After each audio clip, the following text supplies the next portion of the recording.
नमस्कार विद्यार्थी मित्रांनो, स्वागत आहे तुमचं आपलं चॅनल एक क्लास एज्युकेशन वरती।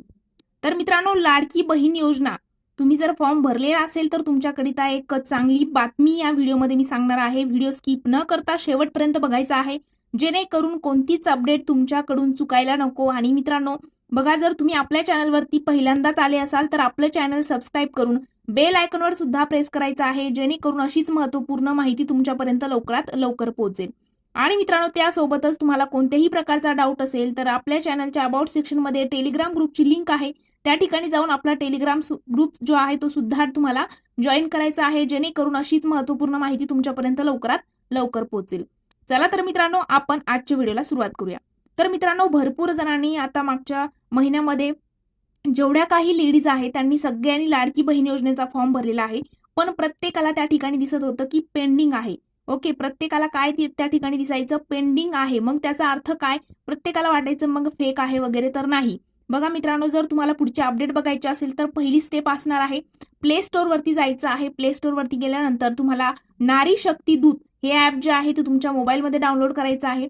ऍप डाउनलोड केल्यानंतर तुमच्या समोर असा इंटरफेस ओपन होईल, मुख्यमंत्री माझी लाडकी बहीण योजना। त्यानंतर मित्रांनो, समोर तुम्हाला तुमचा मोबाईल नंबर टाकायचा आहे। ज्या मोबाईल नंबर तुम्ही फॉर्म भरताना जो तुम्ही टाकलेला आहे तोच मोबाईल नंबर या ठिकाणी अप्लाय करायचा आहे। आणि नंतर पुढे लॉग इन वरती तुम्हाला क्लिक करायचं आहे। लॉग इन वरती क्लिक केल्यानंतर तुम्हाला पासवर्ड त्या ठिकाणी ओटीपी येईल, तो ओटीपी तुम्हाला त्या ठिकाणी पुट करायचा आहे। मित्रांनो, ओटीपी पुट केल्यानंतर तुमच्या समोर असा इंटरफेस ओपन होणार आहे, मुख्यमंत्री महिला सशक्तीकरण अभियान। मग तुम्हाला कुठे त्या ठिकाणी चेक करायचं आहे अपडेट की तुमचा फॉर्म जो आहे तो रिजेक्ट झाला आहे की अंडर रिव्ह्यू मध्ये आहे, किंवा मग त्या ठिकाणी तुमचा अप्रूव्ह झालेला आहे। कुठे चेक होईल तर केलेले अर्ज जे आहे 3 नंबरचा ऑप्शन त्यावरती तुम्हाला क्लिक करायचं आहे। केलेल्या अर्जावरती क्लिक केल्यानंतर तुमच्या समोर असा या ठिकाणी इंटरफेस ओपन होईल। आता या ठिकाणी त्या नंबरवरती एकच फॉर्म भरलेला आहे, त्यामुळे असा इंटरफेस दिसत आहे। आता जर तुम्ही पुढे बघितलं तर मित्रांनो, त्या ठिकाणी तुम्हाला 3 ऑप्शन दिसतील, एक तर पेंडिंग मध्ये दिसेल, किंवा मग तुम्हाला अंडर रिव्ह्यू मध्ये दिसेल, किंवा मग त्या ठिकाणी अप्रूव्ह झालेला आहे असे ऑप्शन दिसतील। जर अप्रूव्ह झालेला ऑप्शन तुमच्या समोर येत असेल तर तुमचा फॉर्म त्या ठिकाणी अप्रूव्ह झालेला आहे। आता तुम्हाला डायरेक्टली तुमच्या अकाउंटमध्ये जे काही पैसे आहेत ते तुमच्या अकाउंटमध्ये सरळ जमा होतील।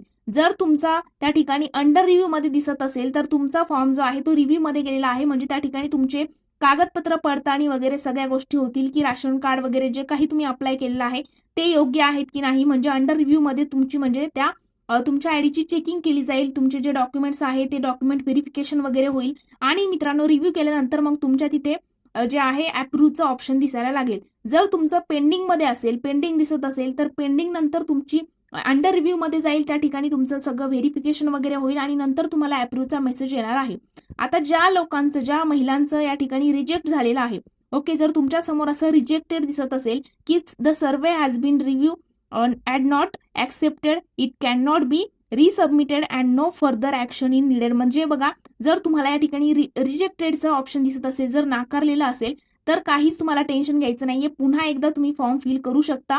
फॉर्म फिल करायला हा महिना तुम्हाला आहे 31 ऑगस्ट पर्यंत तुम्हाला या ठिकाणी आपल्याला त्यांनी 31 ऑगस्ट ही लास्ट डेट दिलेली आहे। ज्यांचा रिजेक्ट झालेला आहे त्यांच्यामध्ये कागदपत्र वगैरे काहीतरी चुकीचा तुम्ही त्या ठिकाणी अप्लाय केलं असू शकतं, त्यामुळे तुम्ही पुन्हा एकदा तुमचा व्हॅलिड मोबाईल नंबर, त्यासोबत तुमचा आधार कार्ड, पॅन कार्ड, जे काही डॉक्युमेंट त्या ठिकाणी लागतात, उत्पन्नाचा दाखला वगैरे असेल तर ते तुम्ही पुन्हा एकदा अप्लाय करायचं आहे। काहीतरी तुमची कागदपत्रामध्ये चूक झालेली असावी, त्यामुळे या ठिकाणी रिजेक्टेड दाखवत आहेत, त्यामुळे टेन्शन घ्यायचं नाही, तुम्ही पुन्हा एकदा फॉर्म जो आहे तो भरू शकता।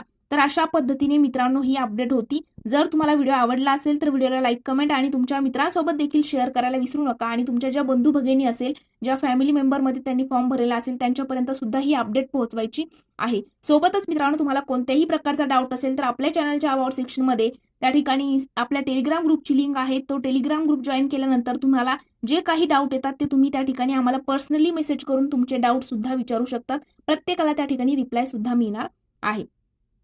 तर आज आपण इथेच थांबणार आहोत। जर व्हिडिओ आवडला असेल तर लाईक, कमेंट आणि शेअर करायला सुद्धा विसरू नका। Thank you so much.